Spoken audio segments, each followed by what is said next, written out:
আসসালামু আলাইকুম প্রিয় আমার সুন্দর মনের ভাই ও বোনেরা। আমি আজ আপনাদের দেখাবো ইলিশ পোলাও কিভাবে রান্না করে। আমি আমার মতন করে, অনেকে অনেক কিছু দেয়, পেঁয়াজ বাটা দেয়, আমি পেঁয়াজ বাটা দিব না। প্রথমে যেটা লাগবে লবণ, আমি লবণ স্বাদ মতন দিব, কাঁচামরিচ দিব।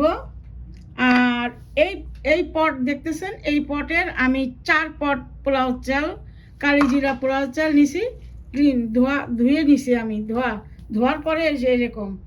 আর এই যে পেঁয়াজ দেখতেছেন, এই পেঁয়াজের 5টা পেঁয়াজ আমি এভাবে বটি দিয়ে সুন্দর করে কাটলাম, কাটে নিছি এইভাবে দেখতেছেন, এই যে চিকন চিকন করে কাটছি। আর তেল তেল লাগবে, সয়াবিন তেল। আর আমি 5 টুকরা ইলিশ মাছ লবণ দিয়ে আগে মাখায় রাখছি। আর এই যে এই বাটি দেখতেছেন, এই বাটির এই পরিমাণ দুধ নিছি। আর এই দেখতে পারতেছেন, এটা এই যে ফিশ বিরিয়ানি, এই মশলাটাই দিব, আর আমি কিচ্ছু অ্যাড করব না। এটা দিয়েই আমি ইলিশ পোলাও রান্না করব। আপনারা দেখতে থাকেন। বিসমিল্লাহ। আমি প্রথমে তেল দিয়ে নিচ্ছি। তেলটা গরম হলে ইলিশ মাছটা আমি হালকা ভাজবো। প্রথমে সামান্য পেঁয়াজ, অর্ধেক পেঁয়াজ আমি ইলিশ মাছ ভাজার মধ্যে ভুনা করে নেব, আর অর্ধেক যখন আমি পোলাও রান্না করব আলাদা, তখন বেরেস্তা করে নেব। ছোটবেলায় আমার বাবা খুব ইলিশ পোলাও পছন্দ করতো। আমার বাবা ইলিশ বড় বড়, তখন অনেক বড় বড় ইলিশ মাছ পাওয়া যেত। এখন তো এত বড় ইলিশ মাছ দেখি না সচরাচর। তো ওই বড় ইলিশ মাছগুলো একসঙ্গে আমার মা সুন্দর করে ইলিশ পোলাও রান্না করতো। এত সুন্দর লাগতো এই ইলিশ পোলাও গুলা।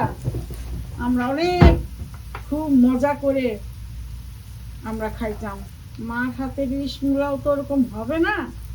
আমি আমি একটু কাঁচামরিচ গুলা একটু, মাথাটা একটু দুই ভাগ করে নিতেছি, যাতে ঝালটা একটু বাইর হয়।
দেখতে পাচ্ছেন দর্শক, আমার ইলিশ পোলাওটা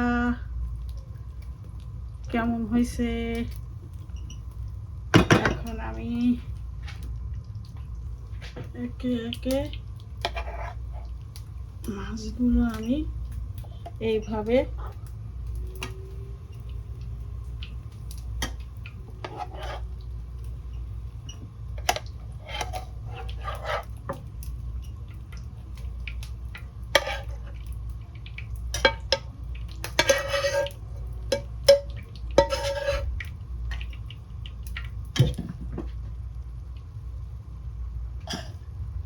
একটু পোলাও আমি উপরে দিয়ে দেব।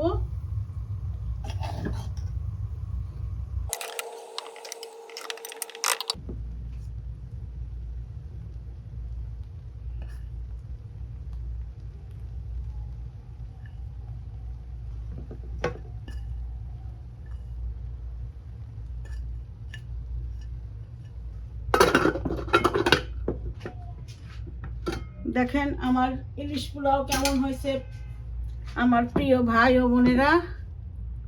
দেখেন এখানে আস্তে আস্তে ইলিশ মাছগুলা জানি না ভাঙে, আস্তে আস্তে করে করতে হবে আমার। বিসমিল্লাহ। ইলিশ পোলাওটা এমন খুব নরম হাতে করতে হয়, আস্তে আস্তে করে।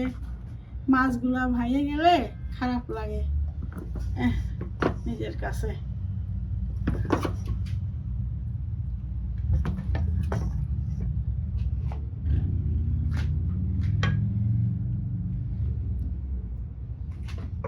দেখেন আমার ইলিশ পোলাও হয়ে গেছে। এটা চিকেন কাবাব, এটা বিফ কাবাব, এটা শসা, এটা লেবু, এক পিস লেবু না দিলে হয় না, আর টমেটো, আর এই তো ডেকোরেশন। দেখেন খুব কম খরচে আমার এই চিকেন পোলাওটা আমি করছি। তেমন আপনারাই দেখছেন আমি তেমন কিছুই দেই নাই। হ্যাঁ, আপনারা বাড়িতে এত কিছু লাগবে এমন কোনো কথা না। আপনারা যখন মন চাবে যে একটু ইলিশ পোলাও খাই, ইলিশ মাছ 2 টুকরা নিয়ে এরকম একটু চাউল নিয়ে এরকম একটু সব কিছু নিয়ে আপনারা বাড়িতে সুন্দর করে অল্প তেলে এরকম রান্না। আমার তেল কিন্তু খুব বেশি হয় না, দেখেন দেখতেই পাচ্ছেন আপনারা। এই যে তেল আমি খুব কমই দিছি। হ্যাঁ, আর আমি ঘি দেই নাই, কারণ ইলিশ পোলাও, ইলিশের একটা ঘিরান আলাদা, ঘির একটা ঘিরান আলাদা, ওটা মিল খায় না। এই জন্য আমরা আমরা সাধারণত কে আপনারা দিতে পারেন, অসুবিধা নাই, কিন্তু আমরা আমার মাকেও কখনো দেখি নাই ইলিশ পোলাওতে এরকম ঘি ব্যবহার করছে। এই আর কি। ভালো থাকবেন। আমার চ্যানেলটা আপনারাই তো সব কিছু, আমার চ্যানেলটা আপনারা একটু আগায় নেবেন। হ্যাঁ, আমার খুব ইচ্ছা, আমার খুব ভালো লাগে। হ্যাঁ, এই চ্যানেলের মাধ্যমে আপনাদের সাথে আপনারা কমেন্ট করবেন, কথা বলবো, উত্তর আমি আনসার করবো, উত্তর দেব। হ্যাঁ, শুধু কাঁচামরিচ দিবেন, আর কোনো ঝাল নাই। হ্যাঁ, এই আর কি। আপনারা ভালো থাকবেন, সুস্থ থাকবেন, আমি সবসময় এই কামনা করি। হ্যাঁ, আপনারাও দোয়া করেন আমার জন্য।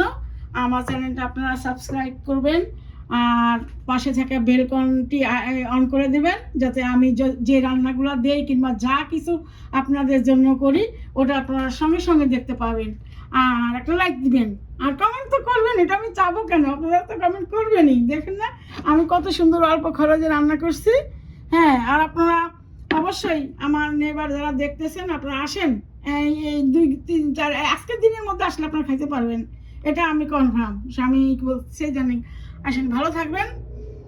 আসসালামু আলাইকুম ওয়া রাহমাতুল্লাহি ওয়া বারাকাতুহু।